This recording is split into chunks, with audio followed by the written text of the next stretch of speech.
Good morning and welcome back to Planet Doug on Penang. And right out of the gate, let me say that when you're on Penang, it gets a bit confusing with English because Penang is an island, and in English we say that we are on an island. So I can say I'm on Penang, which means I'm on Penang Island, but Penang is also the state, one of the states of Malaysia. And we wouldn't say on with a state, we would say in Penang. So you can say I'm on Penang Island, or I'm in Penang. Both are correct, but this tends to confuse a lot of people.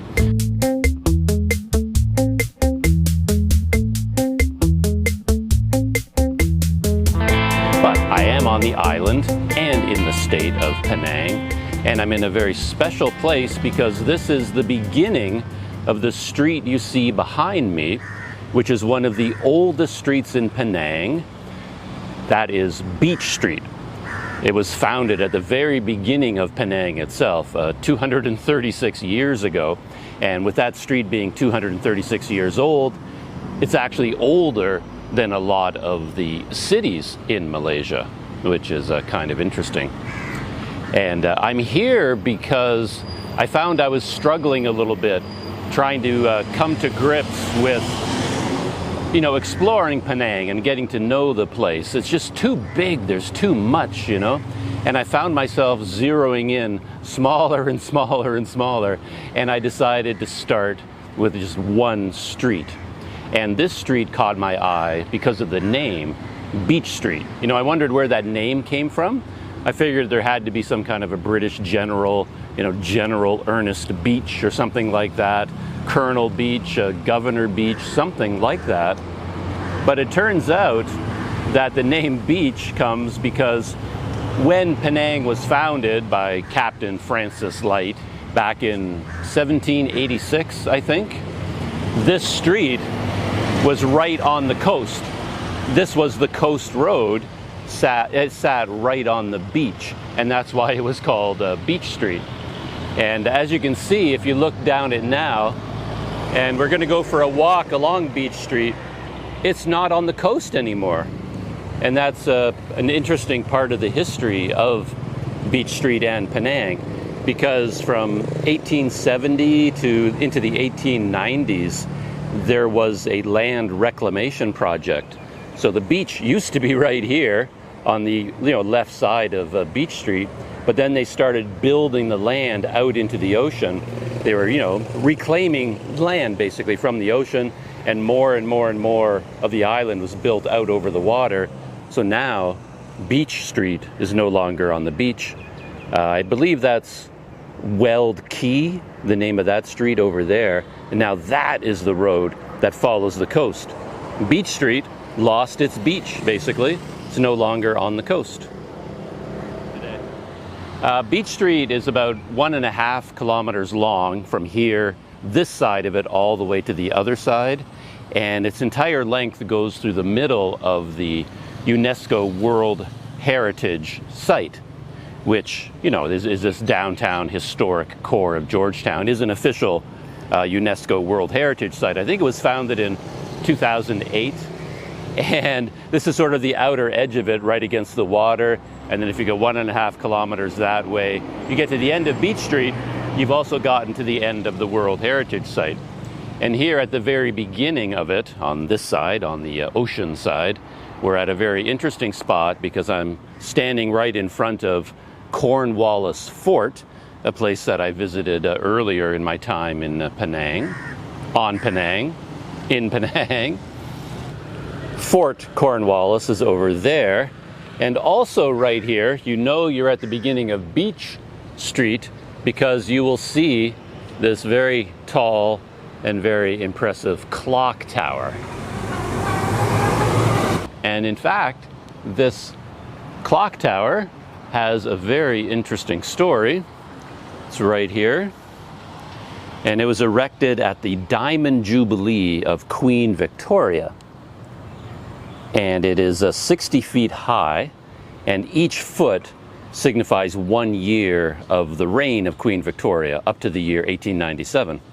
And it was donated and built by a local philanthropist for $35,000, Straits dollars they call them, back in that time. Mr. Chi Chen Iok. I guess he was a millionaire of the island who made his fortune from the tin mines. So that's what this is. This is the Queen Victoria Jubilee clock tower. And let's back away from it a little bit, see if we can't I don't have a super wide angle lens going right now, so we have to back up quite a bit in order to get a little bit more of the tower in the frame. And there it is. So you see this tower, you are at the beginning of Beach Street.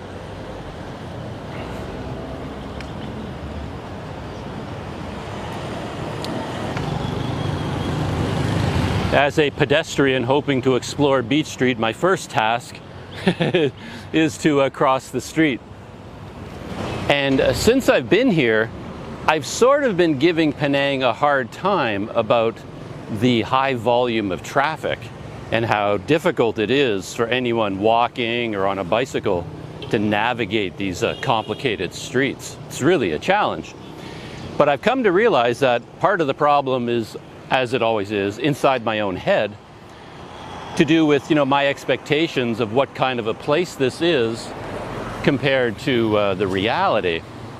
So what I've been learning is that, I mean, in my mind, I think of Penang as a very small, quaint, traditional, you know, interesting kind of place to go. I think most of us feel that way.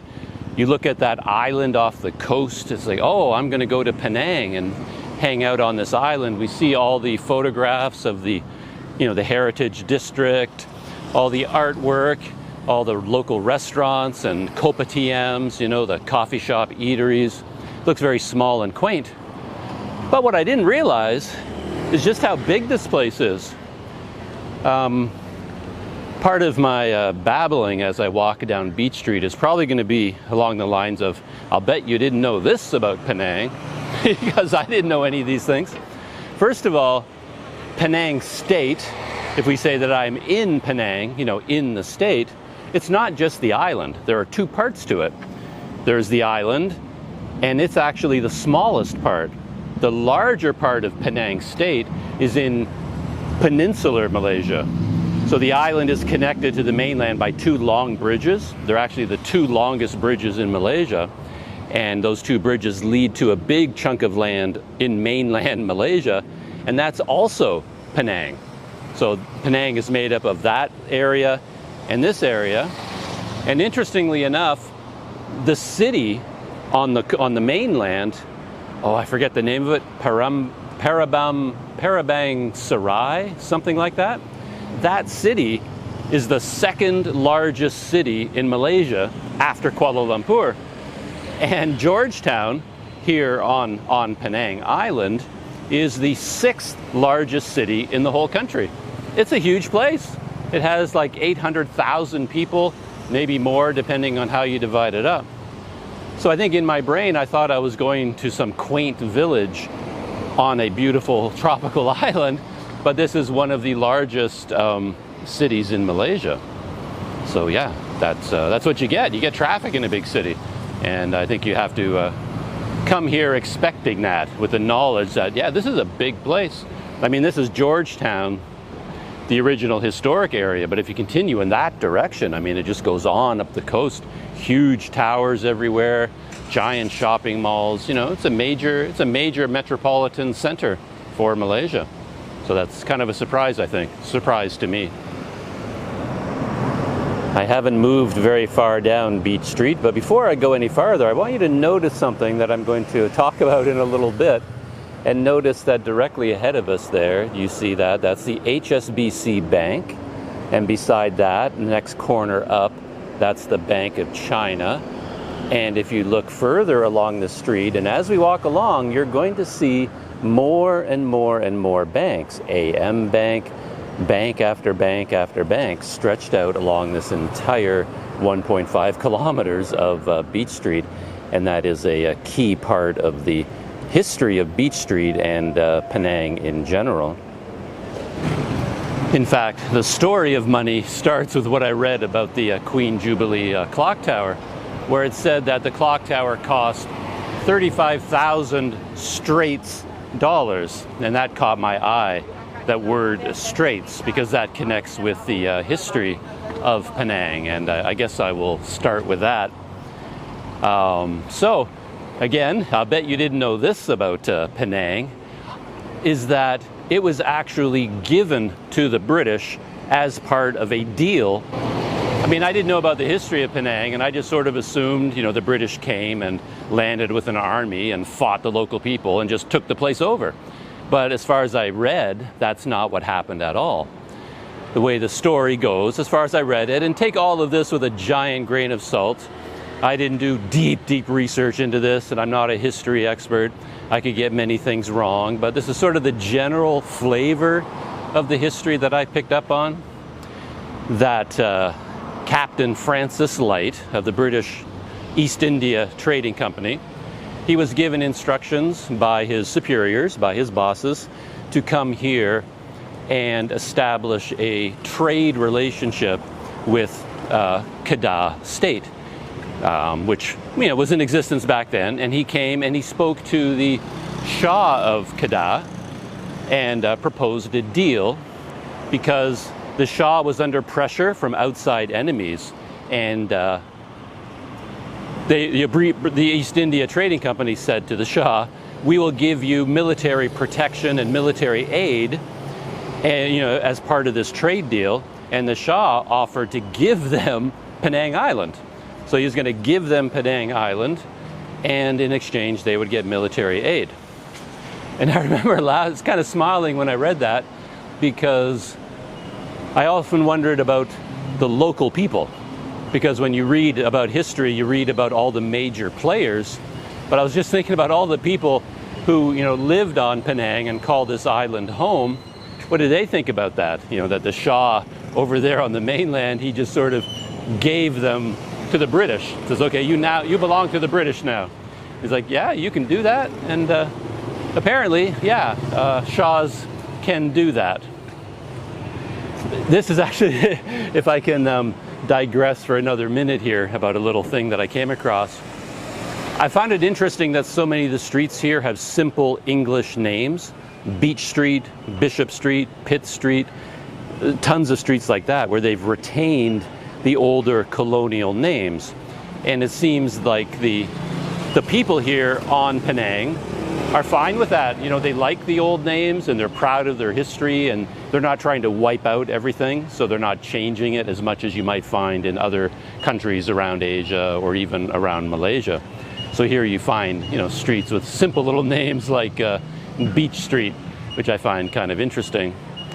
And I was reading about that, and even local people were saying that it's kind of nice, because locally named streets can get extremely long. But yeah, a lot of the streets here are named after historical figures, of course, you know, and they have these very long, complicated names. If you cross on Beach Street past the clock tower, the same street, you know, geographically or physically on the other side of the clock tower is no longer Beach Street. It has a local name, and I swear it's 35 syllables long. So I wouldn't want to live on that street and have to say and write that name, you know, all the time. I mentioned one of the other names, Bishop Street. I just happened to be passing Bishop Street. And since I've got the camera pointing away from me, let's turn it around and see what we see here on Beach Street. And as I predicted, Alliance Bank. And if we move in this direction, Islamic Bank. Banks, banks, and banks. Don't worry, we're going to get to the banks eventually, the story of the banks. So Francis Light talked to the Shah, offering aid, military aid, and he got, and you know, offered Penang Island in return. But in fact, he didn't make a deal with that Shah. He came back much later in 1786 to make the same deal, and at that time he was dealing with a different Shah, and then they made the deal. And once the deal was ratified, Francis Light got on his ship with all his men, sailed over here, and landed somewhere over there along the coast, came ashore, and as the British were wont to do, they just started building. And they built a beach street along here. The street, the one that goes north, I guess, from the clock tower, that's Light Street. That was named after Francis Light himself. And getting finally around to the banks, Francis Light's idea, whether it was his idea or not, I'm not entirely sure, but what I read attributes it to him, that he established Georgetown. He called it Georgetown after King George III, who was the monarch of Britain at the time. And so he called it Georgetown, and he decided that Georgetown would be a free port. And he did this to entice traders to come here. He wanted them to leave all the surrounding Dutch trading ports. And he says, if you come do your trading here, there's no duty, there's no customs, there's no taxes. He established Georgetown as a free port. And that was very attractive to traders of all kinds. A big spice trade built up on the island of Penang. And of course, there was a big tin mining boom on the mainland. And a lot of money started to flow through here, and banks came and established themselves on Penang, on Beach Street. And then over the years, it just became a financial hub for northern Malaysia as a whole. And just, it may not seem like it when you're here, because they also have a rule here that buildings cannot go above a certain height. So you can't have like huge banking skyscrapers here. So all the banks are limited in terms of the buildings, you know, that they can make or that they can house themselves in. So it may not feel like it, but there's a ton of money here, all being controlled by these banks along Beach Street. Turning my camera around, I see a bank on the corner up ahead, and looking in this direction, I'm right out front of the OCBC Premier Banking Building. And if we turn it around this way, well, look at that. Right across the road, Phillip Capital, your partner in finance, and on all the banks that we already passed on our way here. There's part of a friendly Penang, the police on bicycles. I hadn't seen that before. Traffic warden and his traffic cops. I've never walked the length of Beach Street, so most of what I'm seeing here is new to me as well. I'm sort of doing this as part of my own explorations. And even though I'm going on about the banking in particular, it's still quite an interesting street for other reasons. For example, right across the road there, we've got the Ten Yi Li Trading Company. Tea Trading, I should say. And as you move along, you know, you'll see all kinds of typical heritage buildings, historic buildings. I mean, everything here is inside a special building of one kind or another. I mean, it was designated as a World Heritage Site because, as I said, they realized that it contained one of the largest amounts of pre-World War I buildings in all of Southeast Asia. So it was quite a unique place, someplace that they wanted to preserve as much as possible. Still walking along, I came to one of the other interesting side streets, Lebo China, which would be interesting to explore all on its own. Also part of the World Heritage Site. And no big surprise, since I'm still standing on Beach Street, I just went by the RHB Islamic Bank, and right on the other side of the street is the Allianz Bank, with many more banks to come, I'm sure. I mentioned the 35,000 Straits dollars that were spent on building the Queen Victoria Jubilee Clock Tower. And that name Straits dates back to a time after the East India Trading Company period, the history of Penang connected with that. Penang became part of the Straits settlements.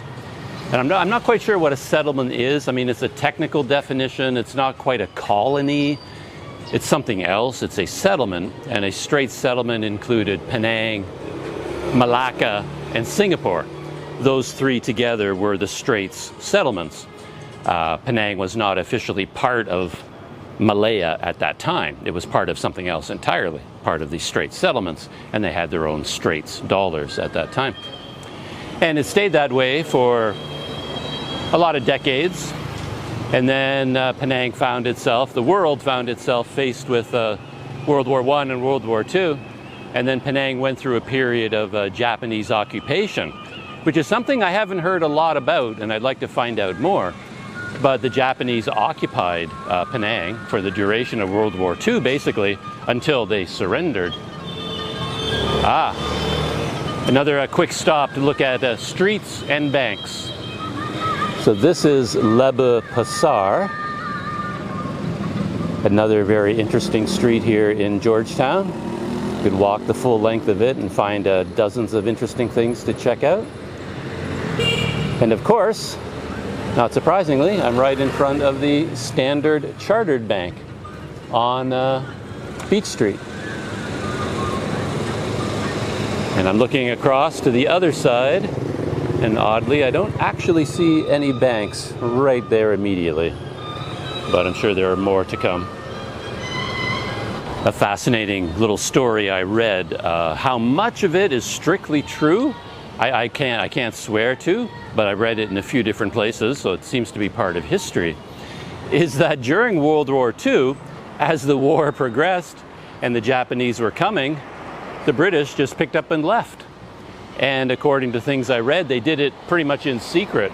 They bundled all the European population of Penang together, put them on ships, and kind of secretly removed all of the Europeans from the island. All the British got aboard their ships and they just left.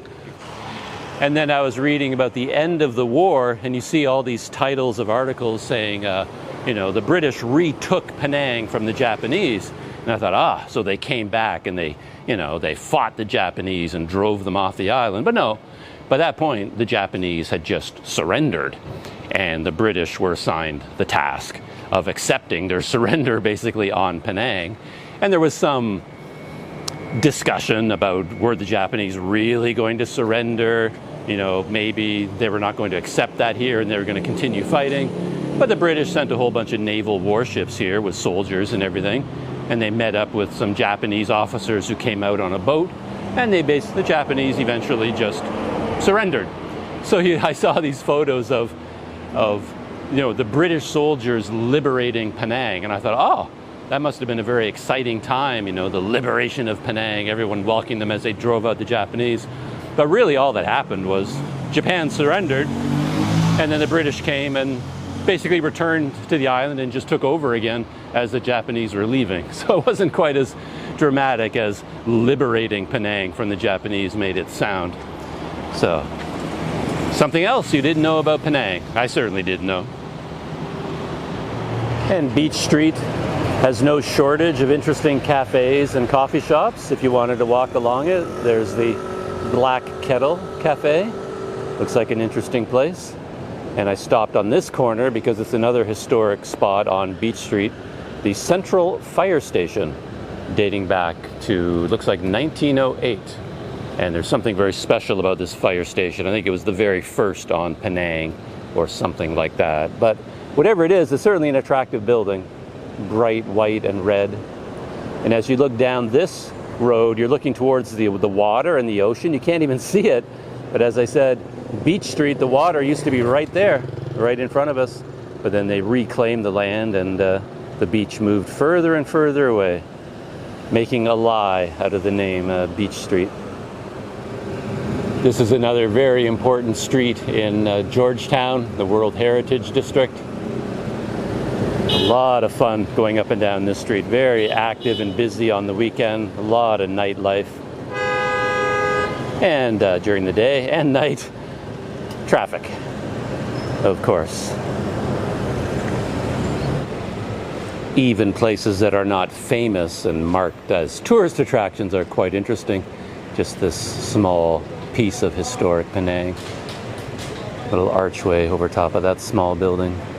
But you see things like that all over the place.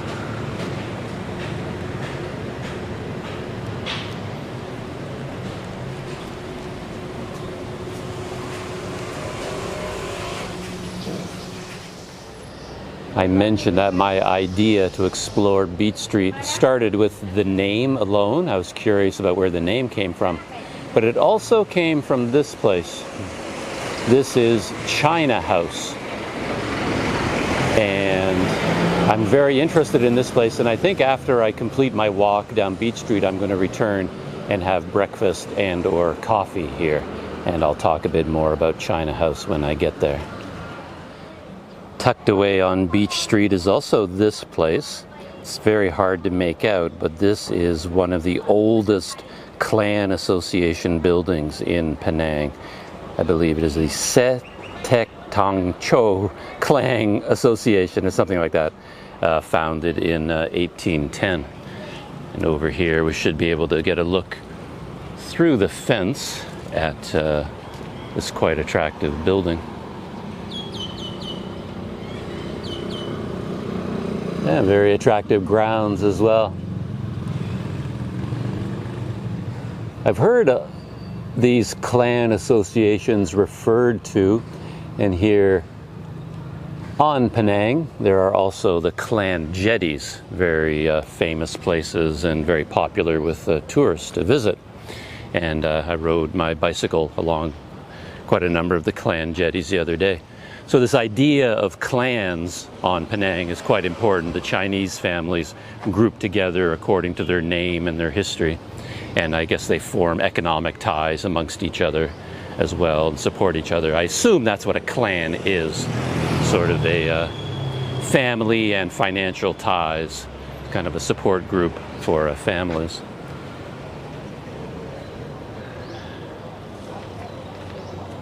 There's China House again. It's right across the road from that clan association building.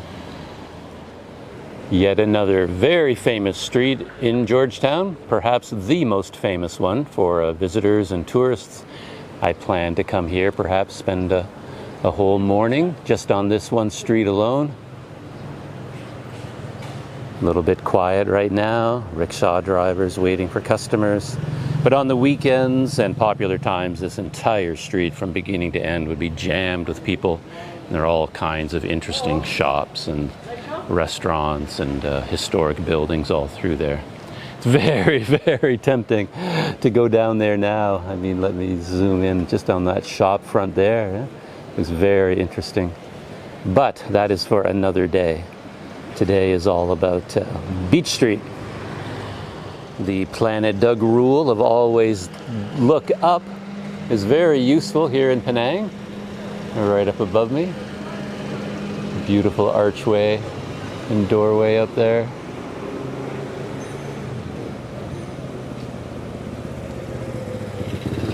You see things like that everywhere you look.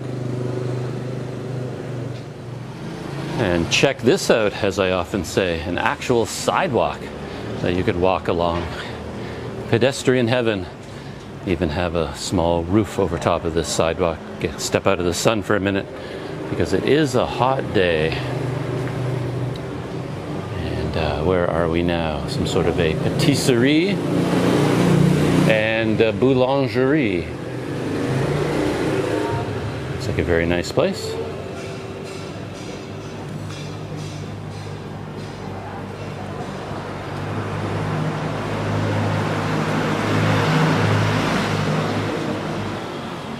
A couple more things occur to me about Penang and its history as I walk along, heading towards the end of Beach Street. Ooh, check this out before I dive back into history. We've got The Book Restaurant. Looks very interesting. And of course, wouldn't be Southeast Asia if you didn't have classic abandoned scooters and things like that dotting the landscape. But I got as far as the Straits settlements merging into World War II and the Japanese occupation and then the British liberation of Penang. And then we get into modern history, of course. And it gets a little bit complicated. At that point, Penang joined Malay, which I believe was the British colony at that time. Up until that point, they hadn't really been part of that main colony, but now they were joined with peninsular Malaysia. and were part of the official colony, Malaya. And then, of course, that led to the, I believe, Malaya Federation, they called it, when they gained independence from Britain. And somewhere in there, Penang and Georgetown in particular sort of lost its preeminent position in the country, like financially and as a center of growth and trade. It was sort of eclipsed by Singapore and by Port Klang near Kuala Lumpur. They took over more and more of the trading. I have to turn the camera around. I love this, this view ahead of me. Just more covered sidewalk. Very quaint. And Penang experienced what was described in all the articles I read as a brain drain. A lot of the younger, higher educated people were all leaving this area to chase their dreams in the big cities, go to Kuala Lumpur, you know, heading south. And Penang and Georgetown sort of went into a period of decline. And that brings me to something I'm quite fascinated with, and I've mentioned a few times in videos already, and that is the Comtar project. Because at this time when Penang was in decline, the Comtar project was intended to revitalize Georgetown. And I don't know, I think that must be a fascinating story. I wonder if there's even been a book written about it, because from what I've read, in order to build, like, not just the tower, but the entire Comtar project, which covered a lot of land, they tore down hundreds of local houses and shops and buildings. Basically, probably a lot of areas that look exactly like this. So I keep thinking, what a waste that was, because Comtar never really had its desired effect. It did not revitalize Georgetown, and it ended up being more of a white elephant than anything else. And they probably would have been much better off had they just left it alone, and then they would have had hundreds and hundreds more of these sorts of buildings, historic areas and historic streets, you know, that could have been part of the, you know, the classic Georgetown experience. I think they would have been better off keeping all those old neighborhoods and renovating them and restoring them rather than tearing it all down. But I don't know that for sure. Like, I don't know exactly what those neighborhoods looked like, you know, before they tore them down. Maybe they weren't quite as attractive and historic as this World Heritage Site is, which you can see as I just aim my camera around. And Beach Street isn't even known as, you know, one of the more beautiful streets that you're supposed to visit as a tourist. Those streets are all the ones we've been passing on the left and right. But I decided to start my street explorations with Beach Street. Yeah, look at that. Just looking across the road, like, these are all just ordinary buildings. You know, there's nothing particularly noteworthy about them, I guess. But just looking at them, all things water, Reunion Heritage House, just all these little shop fronts.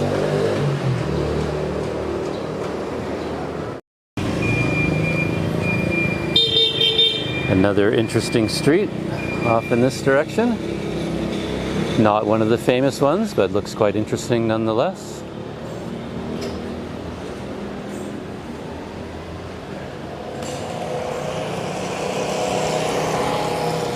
And continuing down, almost getting to the end of one of the oldest streets in Malaysia.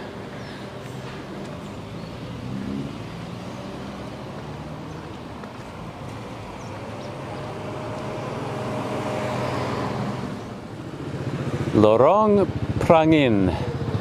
And I believe this street that I've just reached is generally considered to be the outer edge of the World Heritage Site. I don't know if it's an official line in the sand, like exactly here it ends and here it begins. But in general, I think this is considered to be where the World Heritage Site comes to an end. But we're still on Beach Street and looking up. with my camera. Look at that. Beautiful second story. Looking back along Beach Street, and that's Lorong Prangin right there. So as I said, that's officially the end of the World Heritage Site, or unofficially, I should say. But Beach Street continues on a little bit farther, and we're passing by an interesting place, an Aura Steakhouse and Wine Bar. And then we've got Magpie Heritage right here. And all the interesting buildings, you know, are continuing on both sides as we walk along. These places don't seem to be open just now, but there's a Vietnamese restaurant serving po. And that's me wandering out into the middle of the street to get hit by a car again, which I do quite often. Photography or videography is definitely hazardous to your health. And right here, I believe the name change becomes official. I think this sign here will still say Beach Street, though it looks like they're using the Malay name, which is Labu Pantai, which, as far as I know, means Beach Street. Yeah, this is something else I noticed about Penang. Very accommodating sort of place. You know, they don't get all worked up about these things. They have a Malay name here along with the Chinese name. And then if you turn around and look in the other direction, on the other side, there they have the Malay name and the English name, Beach Street, all together. So they're very accommodating. They give you the Malay name, the English name, and the Chinese name. Everybody gets to keep the name that they like. But even here at the official end of Beach Street, just across the way, you still see interesting historic buildings. Some of the classic artwork you see around Penang. And then over in that direction, that is the Komtar Tower. So it's that whole area that was torn down to make this modern complex that they built. So it's fairly close to where I am now. Actually, it's a lot closer. It looks quite far in the wide-angle lens, but it's actually, when I look at it with my own eyes, it's actually pretty close. So I think this district of historic buildings would have been contiguous with everything on this side. So I think it would have been nice had that all been preserved. But what can you do? These things happen. You can't preserve every building in the world. Eventually, new ones must be built. But yeah, speaking of tearing down or destroying buildings, a funny or an amusing side to the World War II story, where the British left, basically they gave up without a fight and handed over the island to the Japanese, basically. At least that's what I read. I do not want to accuse them of these things without proper research, but it is what I read in a couple of different places. And but then when the Japanese were here and they occupied a lot of the buildings, there were buildings along Beach Street that were built by the British as government buildings. So the British administrative offices were in these classic historic buildings all up and down Beach Street. And the Japanese, I believe, moved into them and took them over as their own administrative offices. But then during World War II, the British started conducting bombing raids against the Japanese in Penang. They sort of left and the Japanese moved in without much of a struggle. But then once the Japanese were here, then the British started sending over fleets of airplanes to drop bombs on them while they were occupying Georgetown. And they destroyed pretty much all of those government buildings that they had built for their own government. So they're basically all gone. I read that there's one corner, one little piece of one of those buildings left. And I probably walked right by it. I thought I would recognize it when I saw it, but apparently I didn't make it out. But so the British, left Penang to the Japanese, and then they came back and bombed and destroyed all their own buildings afterwards.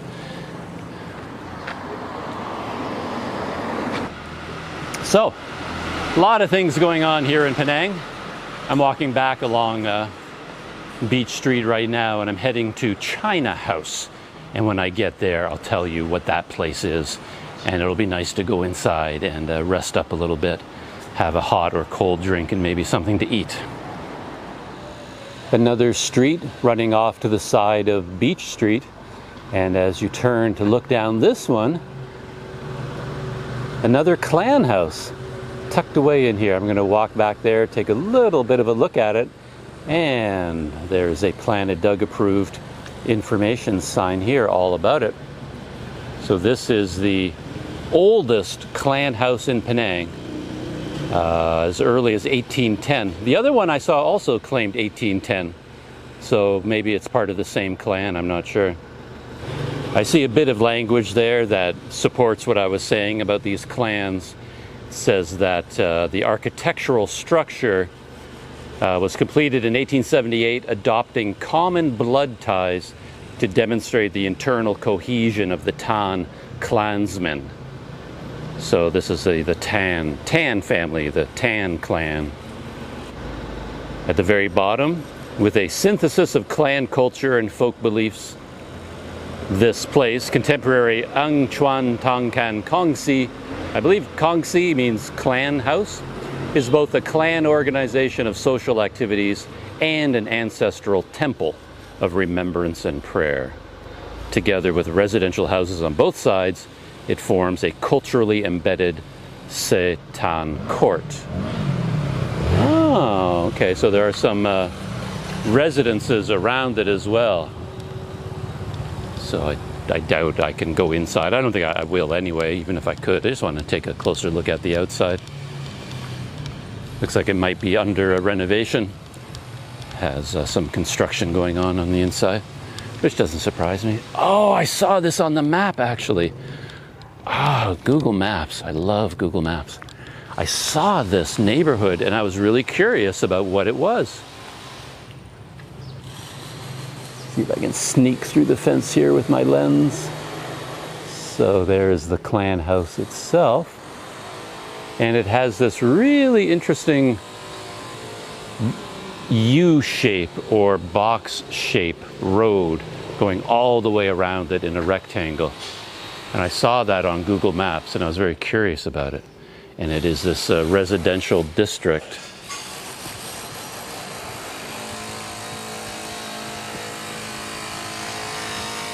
Quite interesting little houses here. Yeah, it's a fascinating area, all of Georgetown, because you think of it as, you know, it's a giant tourist attraction, but these are not polished souvenir shops. You know, these are homes where people live, and obviously things are under construction. Yeah, they're doing a lot of work up there. But I'm just saying that these are real neighborhoods. People live here, families live here, or were living here. A lot of these don't look particularly occupied right now. But it just has a very real feeling about it. You don't feel like you're walking around a fake city. This is all a very real place. And then you get a matching set of houses on the other side, quite traditional. I wonder if they're a bit more lived in. They kind of look it from a distance. They have all the cars parked in front of them. Yeah, these ones look a little bit more cared for, more kept up. So I think these are all occupied right now by families. But yeah, if you look on Google Maps, you'll see this little shape in here, this little, you know, enclave of interesting houses. Stands out on the map because it doesn't go anywhere. Just goes to the end and stops. I'm at my last stop for the morning. I'm just across the road from China House, and I've called up their website on my phone, and I thought I'd read you what they say about this place. It sums it up better than I ever could. China House is a traditional compound of 3 heritage buildings linked by an open-air courtyard and converted into 14 spaces comprising shops, cafes, restaurants, galleries, live music, and a bakery. So essentially it is a group of traditional houses grouped around a courtyard, and yeah, there's just a lot of cafes and restaurants and things like that inside. So it's very popular with tourists, of course. It's very near Armenian Street. Armenian Street is right over there, right here on Beach Street. So it seemed like an appropriate place to go for my morning coffee. The outside looks very nice, very similar to all the shop houses you see along Beach Street. And I understand that it is quite a popular place, and in busy times you might have trouble getting seated or being served. But I kind of timed my visit for a weekday, less busy time of the morning perhaps. Let's see, menu. Alcoholic beverages, breakfast. I'm not going to go through that whole menu. Obviously, there's a lot. So let's head inside. Very nice interior, nicely air conditioned, which I need, to be honest. I'm not really in condition to even be in here right now. I am so hot and sweaty. I shouldn't be allowed anywhere near other people at the moment. But here's the coffee and serving area. And I'm just going to go for a walk just to get a sense of what's here, and then maybe, yeah, grab a seat.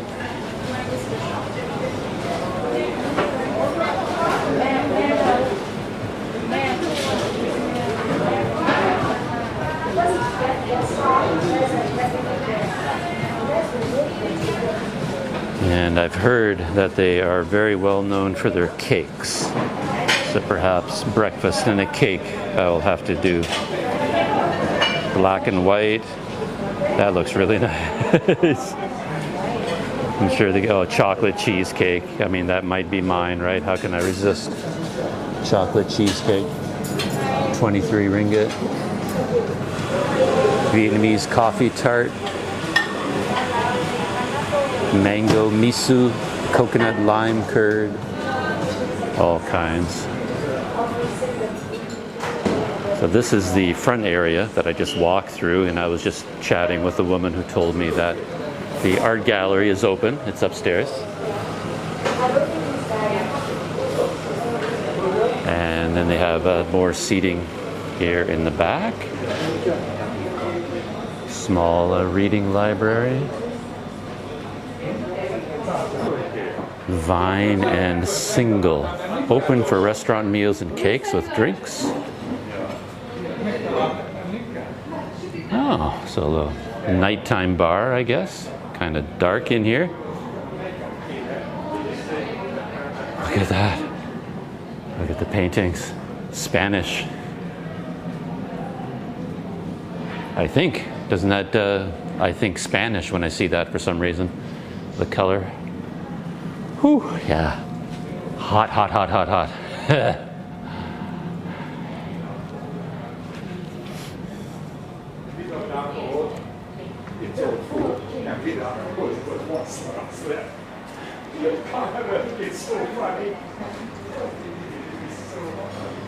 Keep walking to the Canteen restaurant, bar and live music, 179 the house. Bathrooms. Oh, okay, so here is the courtyard that they were talking about. What an amazing place. I was not expecting anything like this at all. Much nicer than I thought, and much bigger. A lot of trees, greenery here. It comes as something of a relief for me after being out in that hot sun for so long.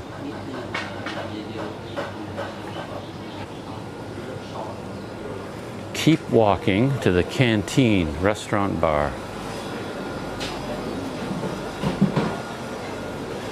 Live music playing today. Shanghai Pop, Tonal Alchemy, Sunday to Thursday. So I'm not 100% sure how all these places fit together. There are, there's a restaurant back here. I mean, if you sat at a table here, I mean, you have to order food from this place and it's separate from China house, or is all of this China house and each cafe and bar is separate but underneath the China house umbrella? I always wonder about these things. I never know how places are organized. Some interesting wall art. Got a little bit of a Planet of the Apes style going on. Thomas Powell is our artist.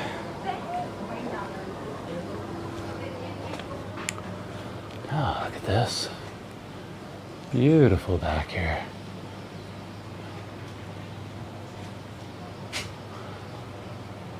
Yeah, I love it when they manage to keep all the trees in the natural garden settings, you know. Merging with the walls and the buildings, basically. Becoming part of them. Oh, here's kind of a map of the place in a way. Canteen, courtyard, vine and single, reading room, bakery, and something else. BTB, I guess that's upstairs. Oh. So you do get a little, goes all the way from one street to the other, all the way from Beach Street to Victoria Street. Yeah, all the way. And now I'm going to head upstairs before I sit down. The Bon Ton, the Shop 2 upstairs. An art space and gallery? I don't really know what's up here. We'll find out in a second.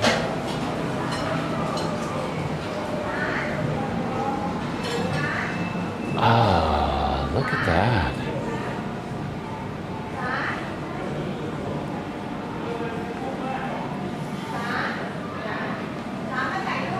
Okay, so yeah, art gallery, and I guess a lot of these items are for sale.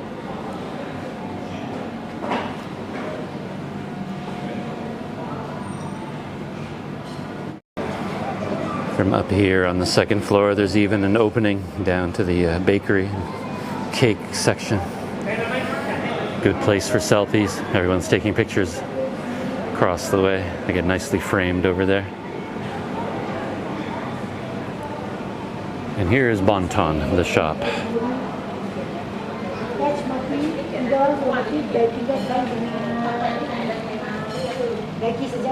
A lot of arts and crafts and souvenir type things, postcards.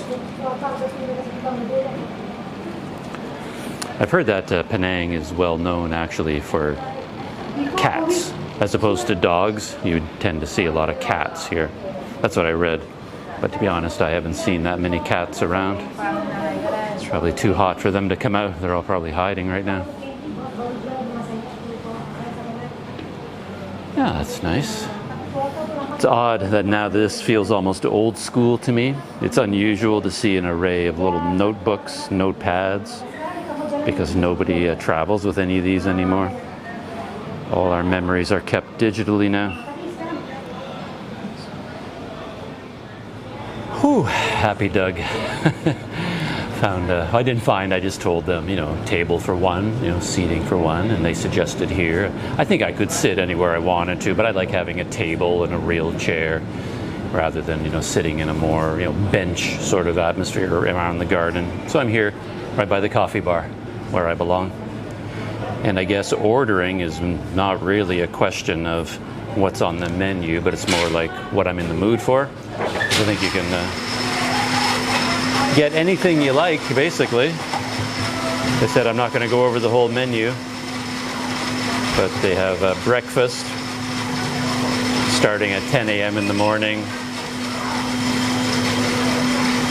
And then on from there, Caesar salad, vegetarian burger. Might try that. Short ribs, sea bass, roast chicken. And then all kinds of local Penang specialties, I assume. They all look like Malay words now that I'm looking at.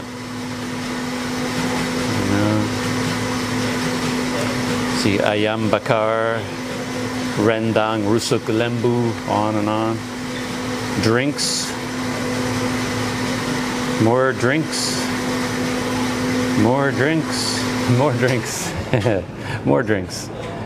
So this is the place to come if you're thirsty. Yeah. Well, I didn't go crazy with my order. I didn't try and order like local delicacies or anything.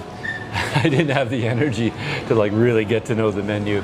So I just picked one of their standard breakfasts, kind of a Western breakfast, like a beef patty and some scrambled eggs and some veggies and I don't know, a bunch of stuff. A Western style breakfast and one of my classic banana mango shakes.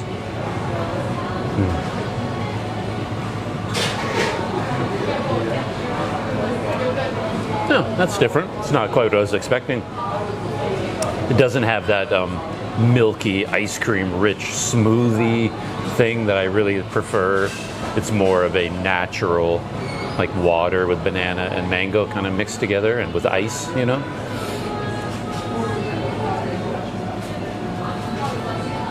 Maybe some people would like that because it has more of a natural fruit juice flavor, a bit tart maybe. I was looking for more like a classic, like a McDonald's milkshake that tastes like mango or something, you know, like a thick ice cream style smoothie shake. That's kind of what I wanted. But I can live with that. And my breakfast isn't here yet, but again, I don't think it's not going to be anything that exciting or nothing much to talk about. It's just a simple food for a simple man after walking up and down Beach Street. My scrambled egg breakfast has arrived, and it's kind of interesting. They've sort of gone out of their way to make it a breakfast unique to this place.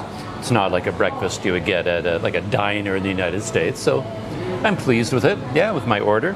At least I'm having something that'll be simple and filling, but also kind of interesting at the same time. Scrambled eggs and a beef patty, and then I'm not quite sure what this is, a special kind of bread, you know, that they make themselves. Pad of butter, and then some sauces over there. Yeah, should be good. All right, let's dive in. I didn't get any cutlery with my breakfast, but I have my my spoon from my mango shake, so that will have to do. I can get cutlery, of course, but you know, I'm sitting down. I don't want to get back up again. And this will do just fine.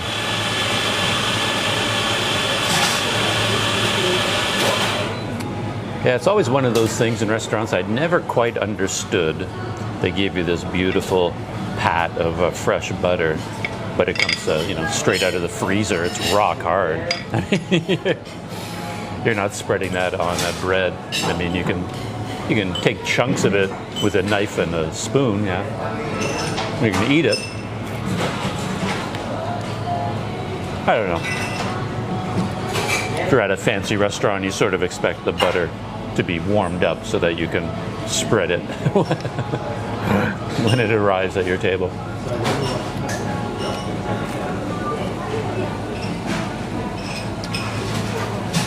I have this something here. I don't know what that is.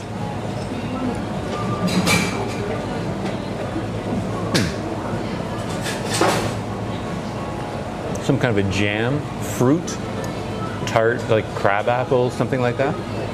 It's good. And then something green. I should know what this is, but I don't.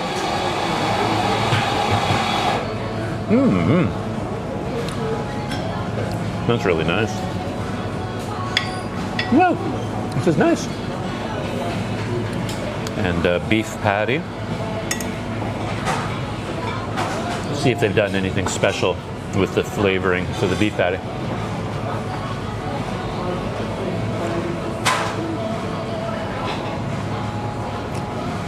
It's good. It's like if you went into like a gourmet burger place in Canada and ordered a burger, that's pretty much the patty that you would get with it. And then scrambled eggs.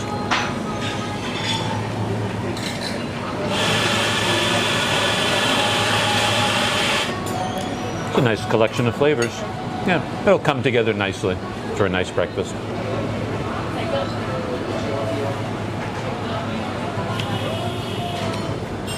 And I could follow it up with coffee and chocolate cheesecake, but I don't know. I think maybe I'll save that for another time. This is quite a treat for me, adding chocolate cheesecake on top of it. That's that's a bit much, I think. That's it for breakfast. I cleaned out my whole plate and my banana mango smoothie. That was nice, actually.